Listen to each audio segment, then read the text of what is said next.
Hey folks, how are we going? Happy Friday.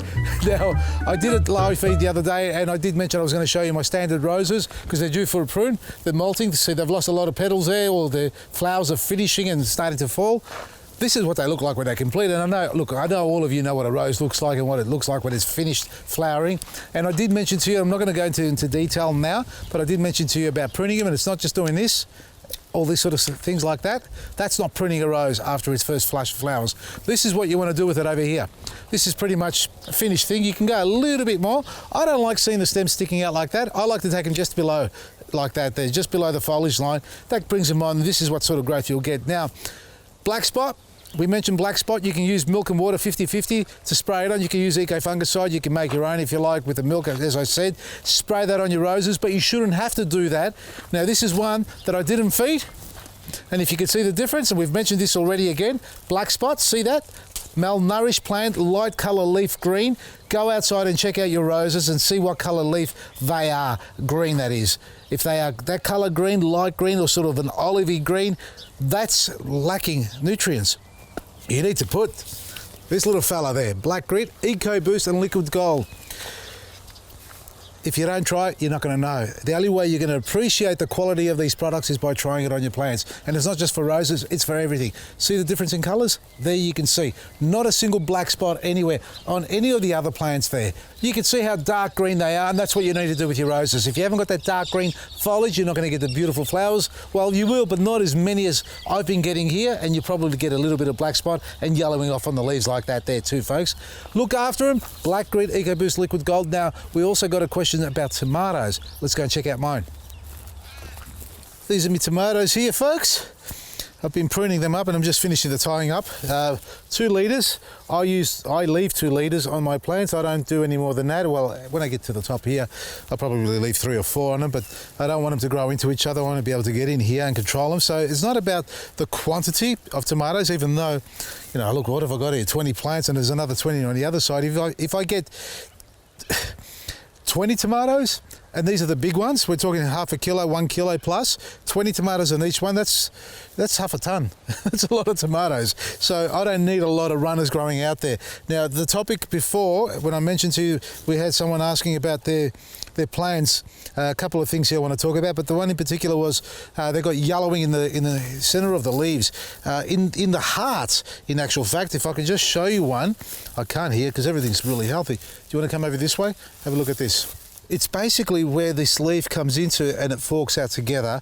These are all really advanced, but if you see a yellow spot here, for example, on this part here of the leaf, it's completely yellow, discoloured, and it's all green on the rest of it. It's not your yellowing of the leaf when you've got too much moisture in the ground or something like that, but rather the really defined yellow segment there, and it sort of happens down low, or the new growth comes out here, for example. It all comes out into new foliage. The whole centre yellows off. That's viral. It's a difficult thing to control, really is. It could be from a herbicide spray, you know, and we don't like our herbicides, or it could be a disease in the seed itself or the plant itself. If you've got that problem going, it's not just angular leaf spot yellowing on the outside. You need to cut that back or remove the tomato plant completely and start again. That's a sad thing, but you know, you're better off to be safe than having a virus going through your whole crop. Now, these plants are looking really healthy, folks. I've given them the Black Grit. Look at the flowers. We've got leaves growing on there too. Got lots of flowers. There's some fruit down here. Look, this is it. Look at that. Get rid of that. See that?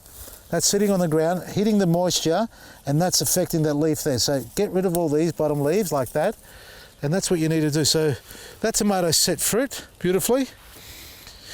We've got tomatoes coming on slowly. We had a big burst of rain, and this is the area also. Ignore the weedy grass there. This is the carpet because we've got weeds under here, but we've got about 5 layers of cardboard here and mulch underneath that, then the soil itself. But with all that rain we've had, see how damp it is? And that's why it's cupping again. Now, I've said to you about excessive moisture in the garden with your tomatoes. They don't like it. They don't like wet feet.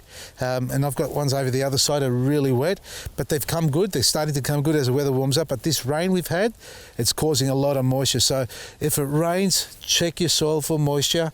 Otherwise, if it's dry, you water it. Otherwise, hold back on that because you don't want to overwater them. And definitely don't spray the foliage because that's when the disease starts to come up. You haven't got black grit into your garden yet, get some in there now. Give it a go. There's another tomato, I just spotted it. I'm excited about it. Get some black grit so you can see your tomato setting fruit. To avoid blossom end rot, that's what happens when the bottom of the tomato starts to rot out. That's called blossom end rot. If you get your black grit onto it now, that'll stop that from happening. So you'll be able to harvest beautiful, juicy tomatoes and ripe tomatoes and very flavoursome too as well. So get your black grit into there. Check it out on our website, Vasili'sGarden.com. Got great specials. Mama's Magazine is out. So, did I call it Mama's Magazine? It's Vasili's Garden Magazine with Mama on the front cover. That's right. Mama's on the front cover, talking about her life as well in the story, in the magazine, and sharing some great recipes too. Check it all out. Sign up to the VIP before the end of the month. There's only a couple of days to go. Go into the draw to win one of the 3 major prizes. It's all on Vasili'sGarden.com. From me, Vasili, Maresi.